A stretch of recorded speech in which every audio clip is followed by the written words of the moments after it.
Alright my friends, as you may know, I love cars, I love filmmaking, and I love security. Now I'm going to be showing you a product that does all those three things together, and that is the Viofo A129 dash camera. And it's a dual dash camera. And I'm just going to say, this is the best value dash camera you can get today. And I'm coming at this from the angle of just even quality. The quality of the image is really good. And I'm going to be comparing it right now with my BlackVue 750s. Now this is like 2.5 times more expensive than this guy, but the quality that comes out of this image, it's so much crisper, sharper, and the higher quality. Like,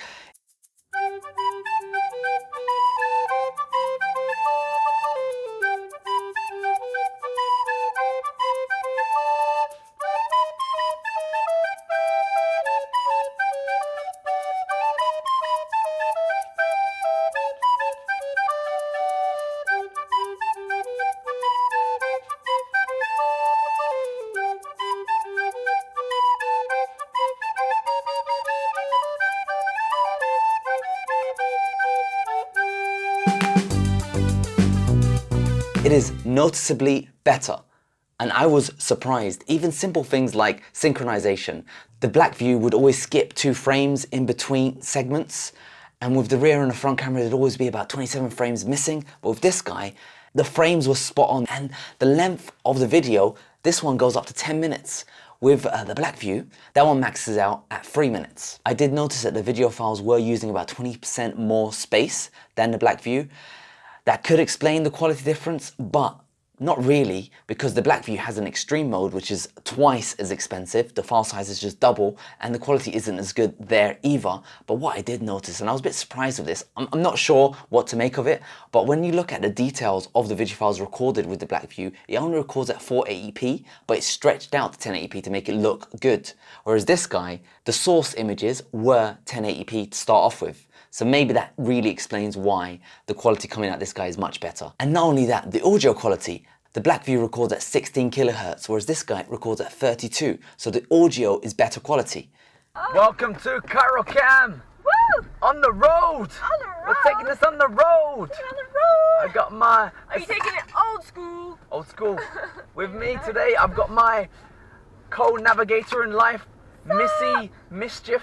What? So right now we are heading into Surfers Paradise, which is the coolest place down here on the Gold Coast.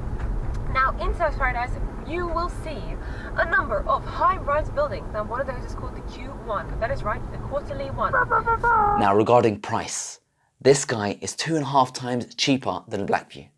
This is a steal. It is a really good deal. I was surprised. I was expecting it to be cheap, you know, lots of missing features here and there, but I was just surprised with the quality and the build. Now, there's more things that you get with this guy that you don't get on other devices. This guy comes with an LCD screen. Now, with a good app, you don't really need an LCD screen, but it was just nice having one, being able to use tactile buttons to navigate through the menus, change options, and just see what's going on. It was kind of nice. It's not essential, but it was kind of nice. Another feature I love about this dash camera, and it might sound simple to you, but for me it was a big deal, is that the ports are standard USB. This is standard USB. Do you know what that means? Is you don't need a proprietary Power Magic Pro, you don't need a proprietary connector to get it running, you don't need it charging off of your car battery. You can just get one of these external USB battery packs and have it run off one of these.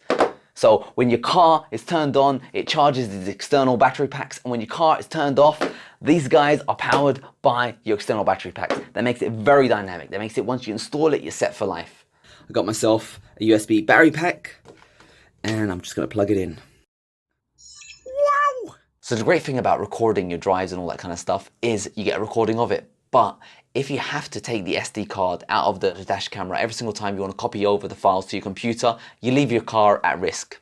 So the fact that it has fast Wi-Fi, 5 gigahertz, allowing you to transfer the files over to your mobile phone at a faster rate, makes such a big difference to me, because when I'm done with my drives, I can just transfer the files and I can just move on and be happy. Whereas with my other dash camera, it took a lot longer.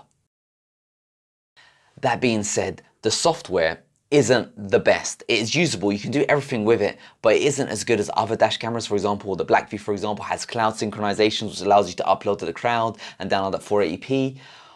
I never use that feature because I don't have the data bandwidth, but it's nice knowing that it's there as an option, whereas with this guy, it's a bit more of a brute force application. One thing I didn't like about the software here is when you are transferring files, when you have that Wi-Fi mode enabled, it refuses to record. This could be fixed with a future software update, but at the moment that's stay as it is. So if you are looking to pull files or access it via Wi-Fi, you can't be recording on the dash camera. At least I couldn't figure out how to do it. So while the camera is recording, it seems to not be able to go into the settings. So I need to pause recording. Okay, now it's paused.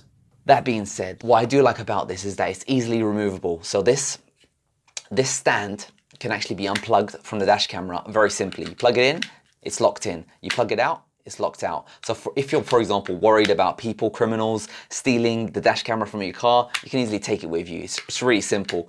Whereas with my other one, it was kind of like locked into place and it was very hard to remove. So that, I got to give it credit for that. Lastly, I want to talk about is the SD card situation. So I've tried it with two SanDisk SD cards. I've tried it with the SanDisk Extreme, and I've tried it with the SanDisk Ultra 200 gigahertz, and they both worked fine. What I had to do was first format the cards as FAT.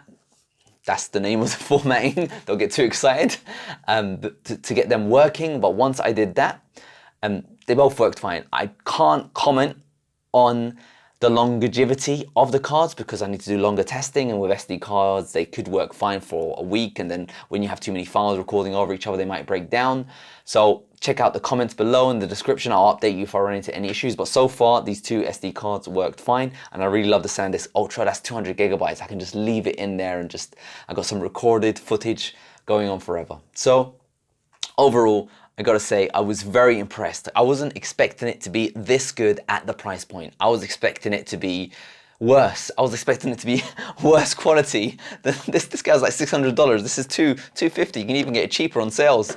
So I was very surprised, and I just thought I'd let you know how it works. And if you are interested in recording your drives, getting a bit of filmmaking of you going down the road, enjoying your life, maybe a bit of security, or maybe, you know, not security, because I had my car broken into and my Dashcam stolen before. So, you know, your mileage may vary, but it's still nice. I think the best thing about these dash cameras is that it protects you in case of an accident. So when you're on the road, you got some sort of video footage of what actually happened to know who's for blame.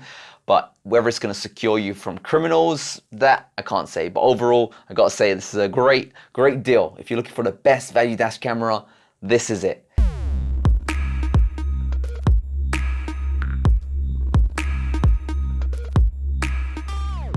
All right, that's it. So let me know what dash camera you're using, and, you know, enjoy your drives. Take your girl out for a spin in this dash camera.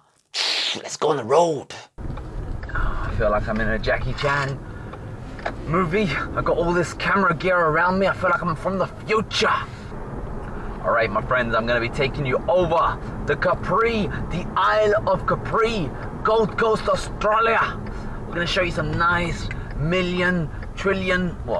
multi-million dollar housing. That was a nice one. Oh no, cyclist. All right, let's do it. Overtake the cyclist.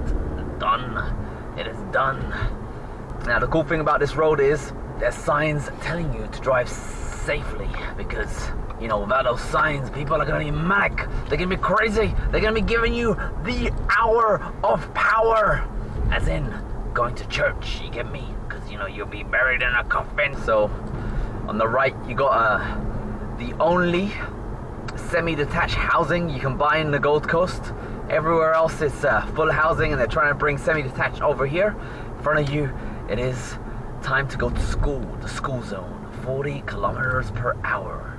So I'm going right now, 38, 39, 40. Let's see how accurate the KM reading is on this bad boy. Beautiful pine trees, beautiful soccer moms, beautiful police officers, just beautiful people down this road. Everyone's happy. Everyone's, you know, those police have been there all day. Even this morning when I went out, they were there. That's on pulled over. Some beautiful trees, beautiful weather. The Gold Coast is all about the beauty.